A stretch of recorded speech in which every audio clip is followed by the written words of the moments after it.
Fala galera, sejam muito bem-vindos ao CIE Cast, podcast do CIE Rio. Meu nome é Luan e eu estou muito feliz de estar de volta com vocês aqui nesse projeto maravilhoso. Aqui no CIE Cast nós vamos falar sobre vários aspectos que envolvem profissionalização e mundo do trabalho, sempre de uma forma bastante descontraída e com muita informação para você. A propósito, você conhece o CIE Rio? Nós somos uma instituição de assistência social, filantrópica e sem fins lucrativos. Nós promovemos o acesso e a integração de pessoas ao mundo do trabalho por meio da oferta de programas de estágio, de aprendizagem profissional, entre diversos outros programas que nós desenvolvemos. Quer saber um pouco mais sobre o nosso trabalho? Então se inscreva aqui no canal e fique ligado nas nossas redes sociais. Nós estamos presentes no Facebook, no TikTok, no LinkedIn, no Instagram, enfim. São várias as formas de você se conectar com a gente aqui no CIE Rio. Bom, pessoal, esse ano é um ano importantíssimo para nós. Tá? Afinal, em 2024, o CIE completa 60 anos de atuação em prol da profissionalização das nossas juventudes. É um ano não só de comemorações, mas também de reafirmação do nosso compromisso com a sociedade. Então, muitas histórias que vocês vão conhecer aqui no nosso CIE Cast ao longo, né, dos nossos episódios serão de pessoas que passaram pelo CIE ou que tiveram suas vidas impactadas pela nossa instituição, pela nossa atuação na sociedade. E o meu convidado de hoje é mais do que especial, galera. Afinal, ele foi nada mais, nada menos do que o primeiro estagiário do CIE Rio. Ele é engenheiro, mecânico industrial, aposentado, e foi estagiário em 1964 da Companhia Engenharia Industrial do Brasil. Hoje, aos 81 anos, ele está aqui com a gente para contar um pouco da sua trajetória. É uma imensa alegria receber aqui no CIE Cast o Rousseau Castelo Filho. Seja muito bem-vindo, Rousseau. Que honra ter você aqui com a gente. A honra é toda minha. Parodiando meu amigo, oi galera. Eu estou muito feliz de estar aqui nesse momento e ter sido convidado pelo CIE para fazer essa mensagem para vocês. Então, sejam felizes e inscrevam-se no CIE. Maravilha, maravilha. Tá vendo? Tem mais um aqui chamando vocês para participarem do nosso canal, para terem acesso a todas as nossas informações.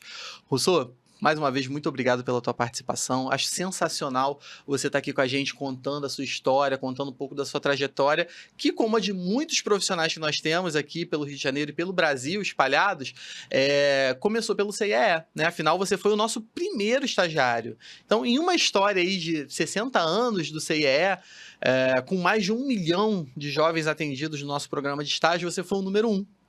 Como é que você vê a importância desse número 60 anos depois? Você vai me permitir, Luan, fazer aqui um preâmbulo? Claro. E eu vou considerar o CIE como um dos frutos importantes daquilo que eu chamo uma década de ouro do Rio de Janeiro. E principalmente a primeira fase, os primeiros 5 anos de governo do Carlos Lacerda. Muita coisa foi feita. O Rio de Janeiro teve vários projetos, né, elaborados nesses primeiros 5 anos da década de 60. Por exemplo, água até o ano 2000, com Guandu e Lameirão. Depois o convite para Doxíades. Doxíades era um grego que tinha um escritório de consultoria em termos de urbanismo, e mais especificamente na parte toda viária. Doxíades esteve aqui por 1 semana. Dá um mapa aqui do Rio de Janeiro. Linha vermelha, linha amarela, projeto Orla. E aí a cidade se transfigurou em termos de possibilidade de locomoção, de tráfego. Então, gente, eu estou falando de uma série de frutos importantes, pois eu coloco o CIE como um dos frutos importantes dessa época de ouro. Interessantíssimo. Afinal de contas, a gente pode até pensar na questão da profissionalização como pré-CIE e pós-CIE, né? Porque, afinal de contas, foram, como eu falei, mais de 1 milhão de jovens atendidos pelo nosso programa de estágio. E isso sem falar nos demais programas que a gente executa na aprendizagem, por exemplo, que nós iniciamos em 2006, são mais de 100 mil jovens atendidos pelo programa Jovem Aprendiz CIE. Então, é muita história para contar. E o CIE realmente está inserido nesse meio aí na década de 60, como você falou, uma época de ouro, né? Agora, Rousseau, você foi estagiário pela Companhia Engenharia Industrial do Brasil. O que você lembra dessa época aí de trabalho, de como que era esse momento? Bom, o nome, Luan, era SEI Brasil, Sim. Engenharia e Indústria. Perfeito. O que ela fazia? Ela fazia projetos e implantava ligados à refrigeração, ar-condicionado, ventilação e exaustão industrial e assim por diante. Então, engenharia e indústria. Perfeito. A engenharia, ou seja, os projetos, a elaboração dos projetos era feita na sede da companhia, que era na Praça da Bandeira, se não me engano, Lopes de Souza. E tinha uma fábrica ali em Mangueira que produzia realmente, né, os produtos que tinham sido elaborados na engenharia. Interessante. Então, o doutor Eduardo Junqueira, que era o diretor industrial, sentou-se comigo, que eu fui recebido por um diretor industrial. E disse: Rousseau, eu confio no teu taco. Eu quero que em 2 anos de estágio a gente possa remodelar completamente a fábrica. Para isso, você vai ficar aqui uns 2 ou 3 meses para conhecer um leque de projetos nossos e de produtos nossos. Aí você vai para a fábrica, né? O gerente industrial está doido para te receber. É uma pessoa realmente assim muito sagaz e muito de arregaçar as mangas. Eu tenho certeza que vocês vão fazer um belo trabalho em 2 anos. E isso foi conseguido. Nós fizemos de tudo. Aquilo que eu tinha aprendido como estudante de engenharia, eu tive a oportunidade de fazer, mas agora numa ambiência industrial, dentro de um contexto industrial. E mais, dando muito a voz a operários, encarregados, etc., que tem muito a ensinar para nós. Então, foram 2 anos assim de sucesso, a produtividade disparou e, logicamente, ficaram tão satisfeitos com o meu estágio que em janeiro de 66, quer dizer, 64, 65, eu era estagiário, CIE. Mas 66 foi o meu primeiro contrato de engenharia, graças ao CIE. Que maravilha, né? É uma história bem legal, muito bonita, né, de início de carreira. E até a gente pode pensar também que naquela época a gente não tinha uma lei necessariamente que regulamentava o estágio, né? Nós tínhamos um decreto que instituiu uma lei orgânica do ensino industrial. Mais para frente, durante o governo militar, a gente teve uma portaria que ressaltou a importância do estágio, mas nada regulamentava o estágio como a gente tem hoje, a lei de estágio, né? Agora, qual foi, pensando nesse momento, assim, que não havia academicamente uma obrigatoriedade de se fazer estágio, né? Não havia uma lei que regulamentasse, mas pensando na importância que o seu trabalho teve para você e para a companhia onde você estagiou, qual a importância que você enxerga no estágio e no CIE, né, consequentemente, para a tua trajetória? Eu diria que conseguir um estágio naquela época era fruto de todo um trabalho nosso com colegas mais velhos e principalmente com professores. Mas não era uma coisa assim estruturada como é um CIE.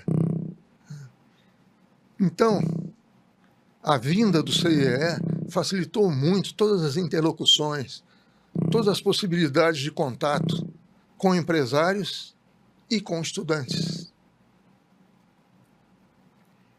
Agora eu gostaria de falar um pouquinho, se você me deixasse, Claro. de um cidadão que eu coloco num pedestal. Foi o empresário da Associação Comercial e Industrial de São Cristóvão, que, assim que escutou a ideia da fundação do CIE, ele tratou de ser assim, o nosso padrinho. Então firmamos um contrato psicológico. Caberia ao diretório acadêmico, eu era presidente naquela época, recrutar alunos para a primeira turma de estágio. E caberia ao doutor Silvio Pinto Nunes recrutar empresários que fornecessem possibilidade de estágio. Então, eu diria que juntou-se a fome com a vontade de comer. É bem por aí, né? De mãos dadas. Quem é Silvio Pinto Nunes? Ele tinha 2 empresas que eram super ligadas à ideia da engenharia. Naquela época não havia, né, o famoso CAD, em que você tem barba, cabelo e bigode. O CAD, né, é um programa que ajuda a projeta, e ao mesmo tempo, assim que aquele produto é projetado com seus conjuntos, subconjuntos, peças, etc. Tal, ele desenha. Naquela época era artesanato puro, né? Alguém fazia, em máquinas de calcular, etc. Tal, os cálculos de engenharia. Dava para um desenhista projetista, né, que era um verdadeiro artífice, que desenhava em papel vegetal. E aí aquele conjunto de papéis vegetais, que a gente chamava, né, de desenho base, formava todo um conjunto de desenhos de peças provenientes dos cálculos de engenharia. Então, uma empresa do Dr. Silvio Nunes era a Lemac. O que era a Lemac? Você tinha que pegar esse papel vegetal com um desenho e passar numa máquina copiadora heliográfica. Aí saía aquelas cópias enormes, azuladas, certo? Através de uma substância amoniacal, né? Aliás, o local de cópias heliográficas tinha um cheirinho de amônia todo especial. Não havia nariz entupido ali. E, além disso, precisava desenhar. Então, ele tinha uma outra empresa, que era a Arquimedes, que fazia pranchetas para desenho, régua T, esquadro, toda uma série de artigos, tá certo, que compunham o trabalho do desenhista, né, técnico. É interessante, né? Você colocou um ponto aí que eu achei que a gente merece debater um pouco melhor.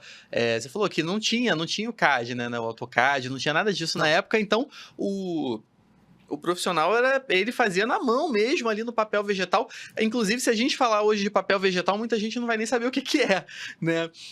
Mas, Russo, lá em 64, né, como você mesmo falou, não tinha o AutoCAD, não tinha computador, não tinha rede social, a velocidade das coisas, inclusive da informação, era muito menor, né, as coisas seguiam um ritmo completamente diferente do que a gente segue hoje, e até as relações de trabalho eram diferentes também, por não ter essa agilidade, velocidade na informação.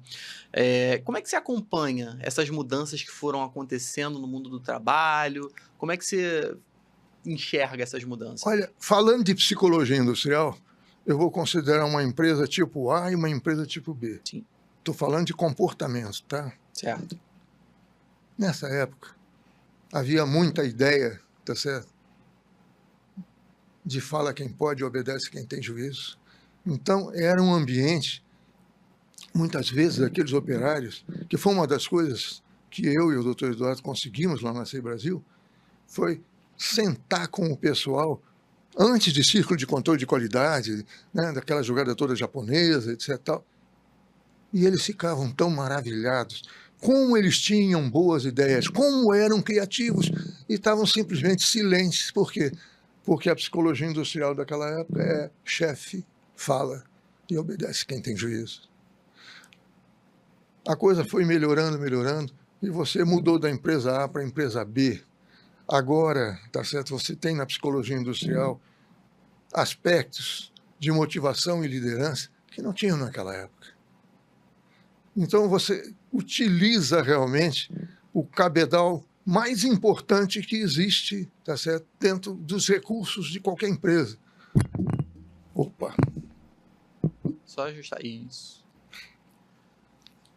Que é o que está entre as orelhas, aqui dentro. Cérebros humanos. Hoje, graças a Deus, você tem outra mentalidade. Você tem mais a empresa B. Uma empresa em que gente é gente.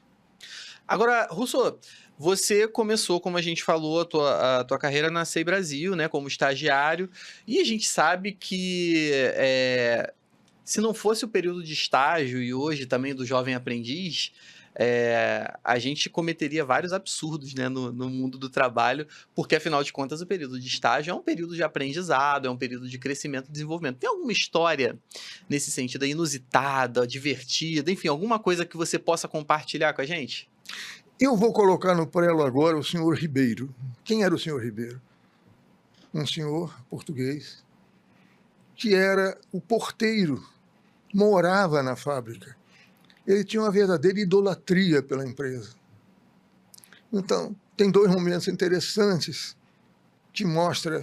E era um cara de uma coragem assim, truculenta. Uma vez, chegou lá à noite, tá certo? Um cidadão tocou a campainha, ele atendeu, o cidadão estava armado. Mãos ao alto, tal. Ele não pensou duas vezes, ele se atirou em cima do cara. Desarmou o cara que saiu correndo. Bom, esse era o seu Ribeiro. Agora, outra coisa também que é muito interessante é que ele tinha um sobrinho, que aliás era super gente boa, que era estudante de terceiro ano de engenharia, que gostaria de estagiar. Até falou no meu nome para trabalhar comigo.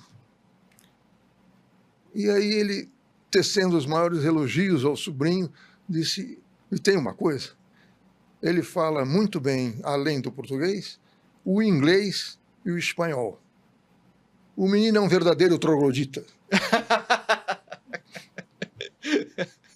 Muito bom. Esse era o seu Ribeiro. Faz parte, né? A gente confunde as palavrinhas de vez em quando, né? O estágio tá aí pra isso, até pra melhorar o repertório da gente, até no vocabulário também, o estágio ajuda nesse sentido, né? Mas é um verdadeiro troglodita. É isso aí. Russo, depois da SEI Brasil, obviamente você não ficou lá a tua carreira toda, imagino que você tenha tido aí, né, uma trajetória de sucesso, mas me conta como é que foi transcorrendo aí a tua carreira depois desse início, desse estágio que você fez? Então vou falar agora de 14 anos de Estaleiro Mauá. Fui convidado no final de 66 para o Estaleiro Mauá, tá certo? Uma oferta de emprego, assim, espetacular. Fiquei ligado diretamente ao diretor industrial do Estaleiro Mauá. Minha sina eram os diretores industriais, que me tratou muito bem.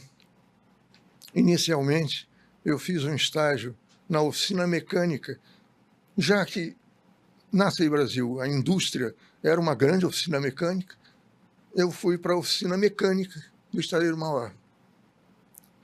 De lá, eu fui participar do PCP, Planejamento e Controle de Produção.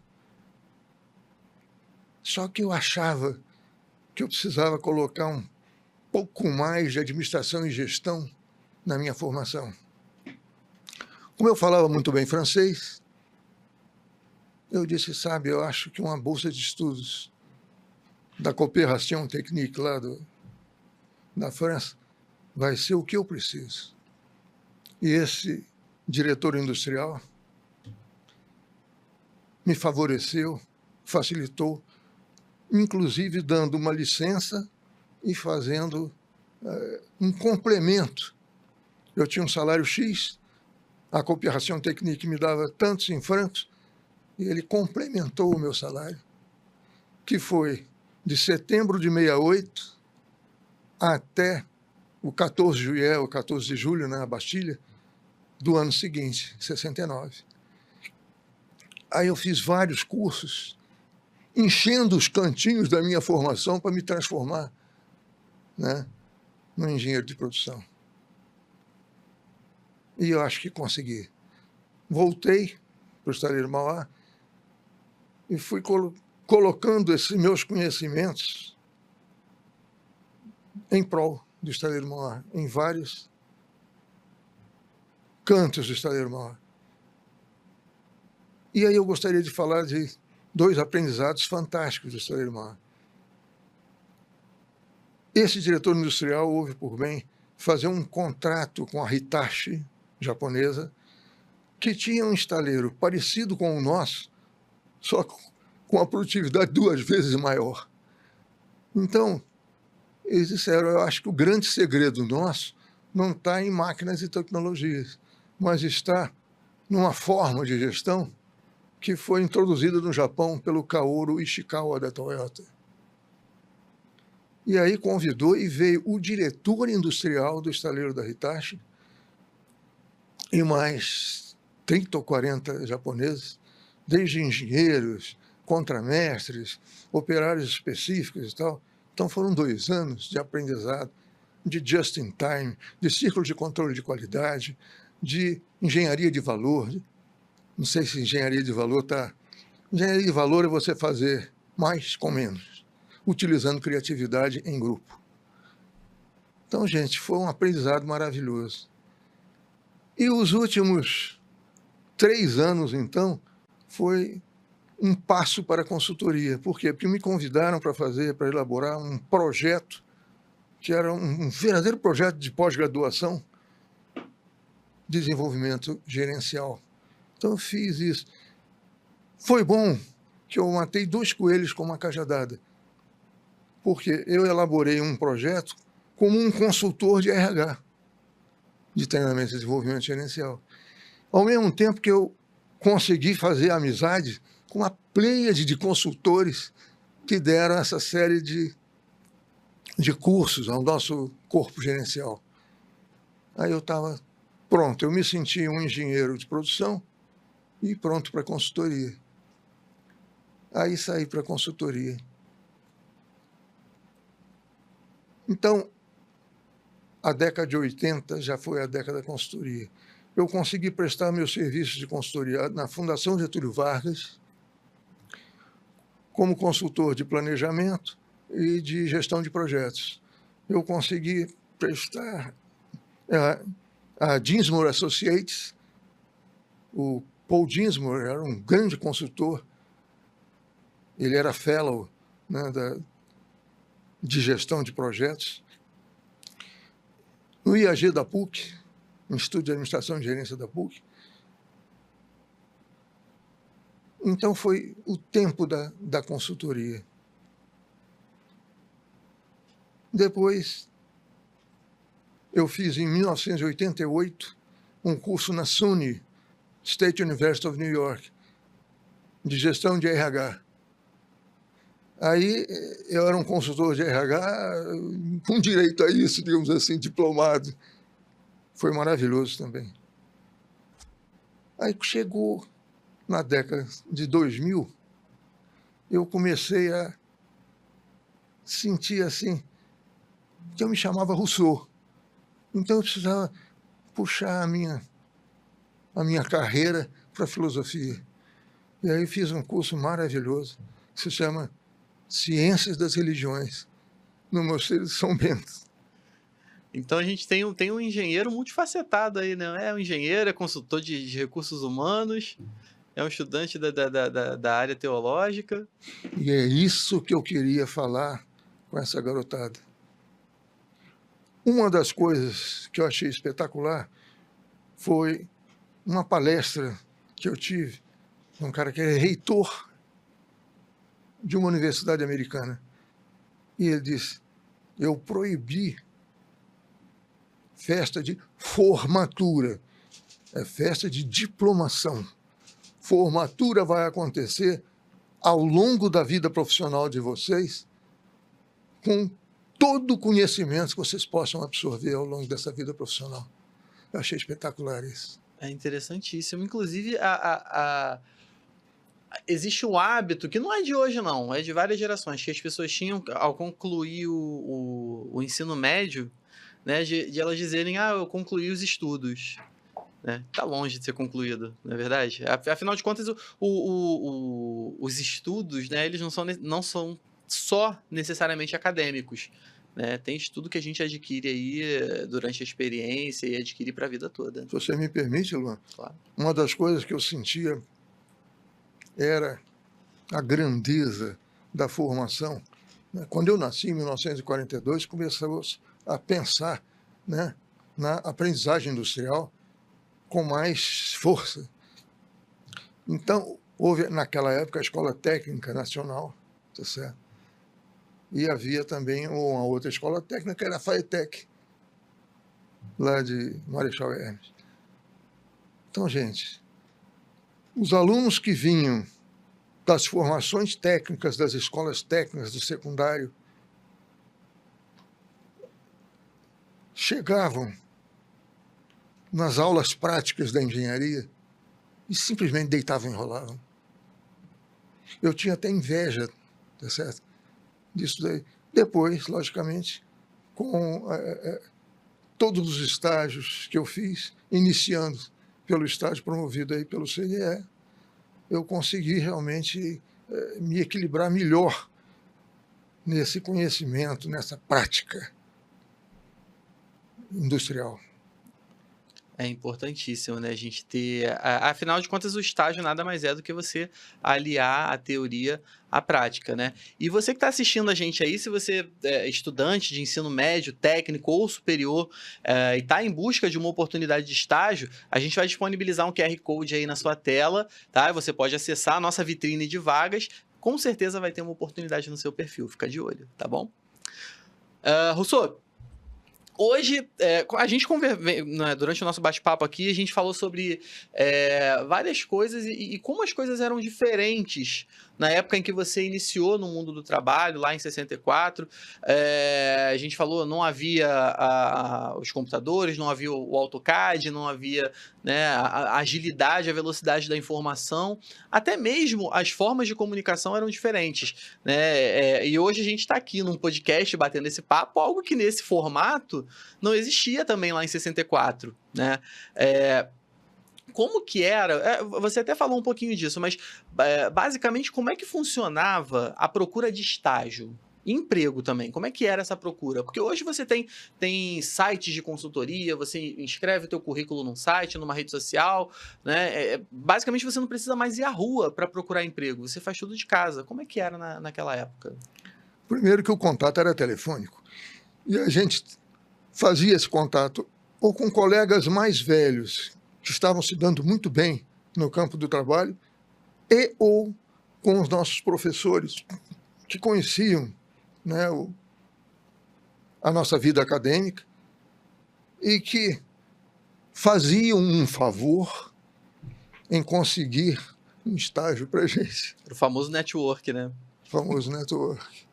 E o network que hoje a gente faz muito pelas redes sociais, né? A gente faz. Hoje existem redes sociais voltadas só para a questão profissional. Inclusive, vocês que estão nos assistindo aí, tem o LinkedIn do CIE, siga a gente lá, tem muito conteúdo para você, estudante, para você, empresa.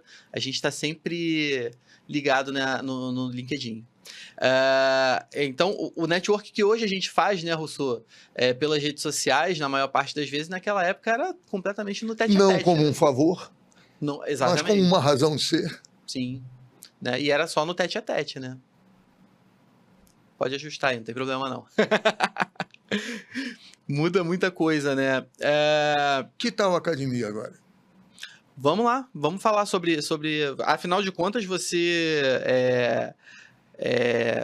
como você evoluiu como engenheiro, também migrou para a área de consultoria, foi para a área do estudo religioso, né? Mas tem um pezinho ali na engenharia que é interessante a gente compartilhar, né? Na década de 90, em 1991, 5 professores de engenharia resolveram fundar a ANE, que é a Academia Nacional de Engenharia. E os primeiros anos foram de conseguir recrutar engenheiros que pudessem participar como membros da Academia Nacional de Engenharia. Eu fui um dos escolhidos, graças a Deus. E na primeira vez que houve realmente eleições, eu fui escolhido como diretor-secretário. 10 anos depois, em 2001, por uma série de injunções, a gente fez um congresso na Firjan,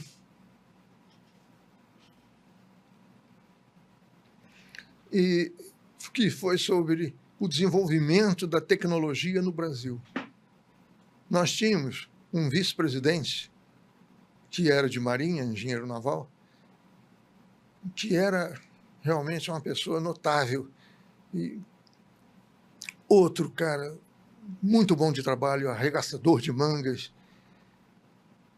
E aí, olha, já que você é vice-presidente de tecnologia, você vai ser o coordenador desse congresso.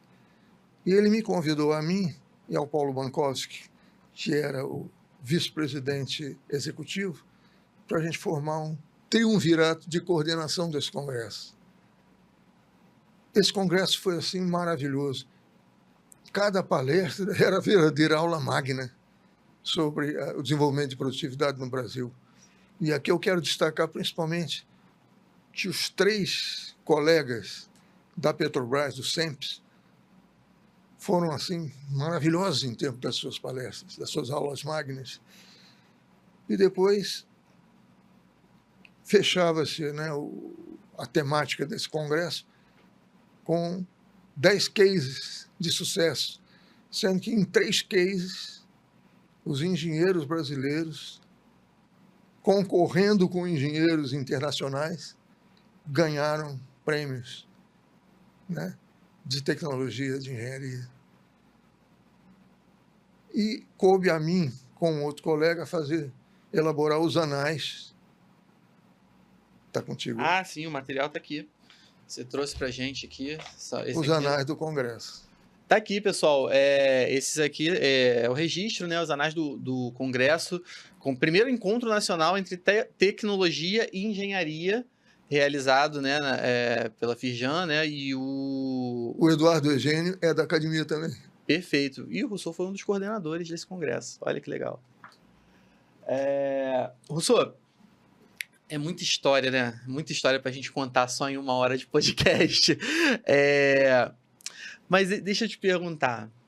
Você tem aí uma experiência que a gente já viu vasta, interessantíssima, muita história boa para contar. Mas vamos falar do teu íntimo, do teu interior. O que o Rousseau de hoje, cara experiente, engenheiro, consultor de recursos humanos, estudou teologias, né, ciências das religiões. O que o Rousseau de hoje diria para o Rousseau de 64, estagiário, buscando sua primeira oportunidade? Eu vou parodiar aquela ideia daquele reitor da universidade. Palavra-chave da nossa vida profissional: a aprendizagem contínua. E aprendizagem contínua não só em tecnologia ou engenharia, estou falando dos engenheiros, mas também em termos de filosofia de vida. Tá? Então, é aprender, e principalmente aprender não apenas com os nossos pares, mas principalmente com aqueles que são comandados por nós, que eles têm muito a oferecer para nós. Então, isso é que eu queria dizer para o Rousseau daquela época, que até que seguiu mais ou menos esses passos. Muito bom. Uma pergunta que eu não tive. Você chegou a ter estagiário depois de formado, de trabalho? Você chegou a ter algum estagiário trabalhando com você ou não? Sim. Teve. Então alguns que estão nos assistindo aí provavelmente vão se lembrar. Inclusive no Estaleiro Mauá. Maravilha. Então muita gente vai se lembrar de você assistindo essa entrevista aqui, esse bate-papo de hoje, né? Rousseau, como eu te falei, né, foram mais de 1 milhão de jovens atendidos pelo nosso programa de estágio, mais de 100 mil adolescentes e jovens atendidos pelo nosso programa de aprendizagem profissional, a famosa lei da aprendizagem. Isso sem contar com os demais jovens e adolescentes atendidos pelos nossos outros programas socioassistenciais, sem contar com as famílias que são impactadas pelos serviços oferecidos pelo CIE. Enfim, é muita gente que passou e continua passando pela história do CIE. E para essa galera que está chegando, que está com sede, né, de mostrar serviço, que está com a faca nos dentes, como a gente costuma dizer, né, que recado que você gostaria de dar para essa garotada que está entrando no mundo do trabalho? Aí eu vou pedir para você até olhar para nossa câmera 1 ali, para deixar esse recado para esse pessoal. Mas eu vou pedir, então, o meu livrinho. Tá, por onde? Tá. Deixa eu pegar aqui para você. Porque esse recado vai ser no campo comportamental, viu?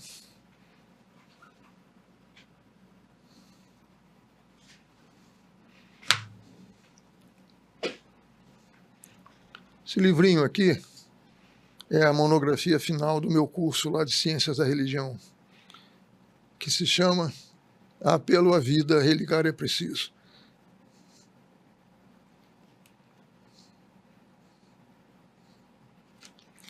Mas o recado que eu quero dar é amorizando os relacionamentos no trabalho.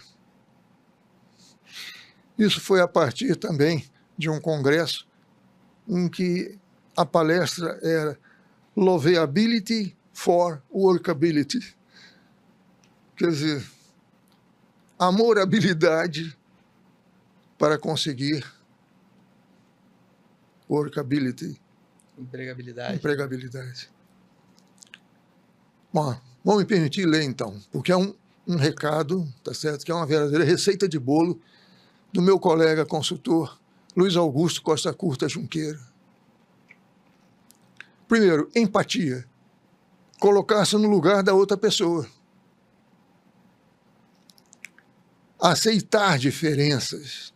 Respeitar ritmos, culturas e crenças. Estar disponível, sempre. Colocar-se como um prestador de ajuda. Dar atenção, olhar nos olhos. Escutar atentamente, ser capaz de repetir os pontos mais importantes do interlocutor. Evitar a síndrome da dependência, ampliar ao máximo a esfera de amizades, coleguismo e abrir-se a novos relacionamentos. Dividir informação e conhecimento. Olha um verbo importante, compartilhar informação e conhecimento úteis ao próximo. Reconhecimento, agradecer e praticar o elogio. Pontualidade, isso é importante aqui no Brasil. Cumprir prazos e horários. Fatores de encantamento, lembrar de datas marcantes e presentear sem razão aparente. Expressões físicas de afeto. Estamos no Brasil e não nos Estados Unidos, hein? Respeitando os costumes, usar o toque, o aperto de mão e até mesmo o abraço e o beijo. Saber criticar. Não é você está errado, não. É criticar o fato. Olha, eu não concordo com aquele ponto. É completamente diferente. Tá certo? Você está errado é entrar de sola. E confiar nas pessoas, nas comunicações, negociações, parcerias e equipes. Então, essa aqui é a receita de bolo do Luiz Augusto, tá certo? Da Loveability for Workability. Então, isso é que eu queria deixar para vocês. Perfeito, Rousseau. Para a gente encerrar, e assim, eu vou fazer bem parodiando aí, na verdade, ou plagiando, de repente, uma grande entrevistadora que a gente tem no Brasil, que é a Marília Gabriela. Eu vou fazer um bate-bola, um jogo rápido aqui. Eu vou te falar algumas palavras e aí você me fala o que vem à sua cabeça, tá? Vamos lá. Estágio. Fundamental para a vida profissional. Perfeito. Engenharia, para o Rousseau. Fazer mais com menos, utilizando a criatividade. CIE. Um dos frutos de ouro da época de ouro do Rio de Janeiro. E o Rousseau Castelo Filho, por Rousseau Castelo Filho? Olha, um engenheiro, avô, pai de família, que ama muito essa vida. Perfeito, Russo. Muito obrigado pela tua participação. Você, empresa que está nos assistindo, eu vou deixar o nosso e-mail de contato para você falar com os nossos consultores, nosso setor de atendimento. A gente está à disposição para ter mais um estagiário na nossa história de 60 anos, da qual o Russo foi o nosso primeiro case de sucesso. Tá bom? Pessoal, espero que vocês tenham gostado desse bate-papo, tanto quanto eu gostei. Para mim, Russo, foi uma honra ter você aqui com a gente hoje, inaugurando essa nova temporada do CIE Cast, com visual remodelado, com comemoração aos 60 anos do CIE. Né? Nossa vibe, pessoal, aqui vai ser sempre essa, impactando vidas, transformando histórias. Seja nas nossas redes sociais, sigam nossas redes sociais, aliás, curtam, compartilhem o nosso podcast, levem essa mensagem adiante. Ele também está disponível nas principais plataformas de streaming de áudio, tá? Então fiquem ligados que esse bate-papo de hoje é só o começo. Vem muita coisa boa por aí. Tchau, tchau.